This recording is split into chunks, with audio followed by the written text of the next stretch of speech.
Balang araw mga kataba, gagawa tayo ng murang ulam.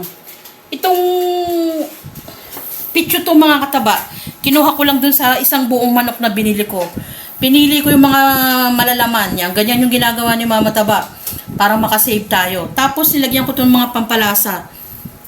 Salt and pepper, garlic powder, tapos naglagay ako ng paprika at dried parsley. Yan. Kanina pa yan nakababad. Tapos meron tong i-coat natin sa itlog, flour, breadcrumbs. Pagkatapos nating i-coat, ilagay nyo muna sa ref mga 10 minutes para kumapit yung ating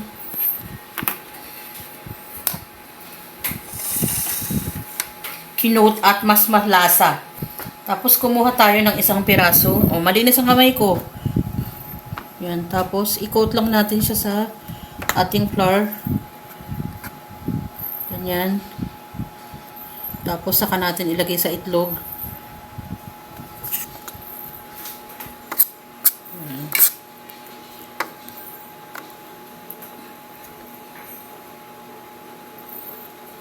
Yan.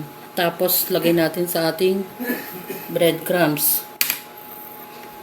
Oh, again, malinis ang kamay ko dahil bago tayo mag-prepare ng pagkain, lagi tayo naguhugas ng kamay.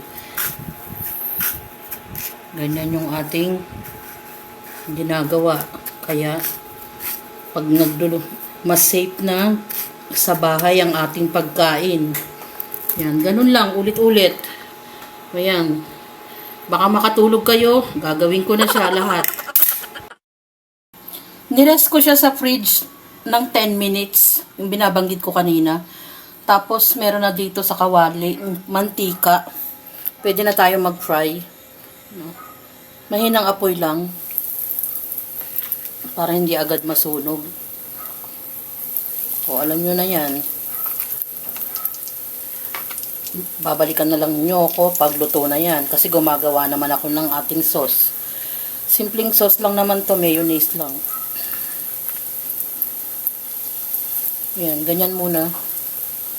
Maglagay tayo ng maliit, sayang. Huling salang ko na to. Dahil pinapatiktik natin yung iba. Hindi na ako nagdadagdag ng mantika kasi maluluto naman na yan. Na marami rin to mga kataba. Sabi ko nga, murang ulam. Pero yan, ang masarap. Ito yung ulam na mura lang mga kataba at napakasarap naman. Pitso lang yang ng manok, nilagyan natin ng breading. Hinaluan ko ng mga sari-saring pampalasa. At yung namang nasa side, pipino, may kasamang sausawan. Sausawan na rin yan ng ating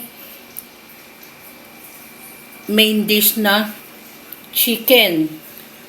Diba mga kataba, ganyan yung ginagawa natin bukod sa nakakasave tayo sa ating mga niluluto. Mga less than 100 pesos lang yan.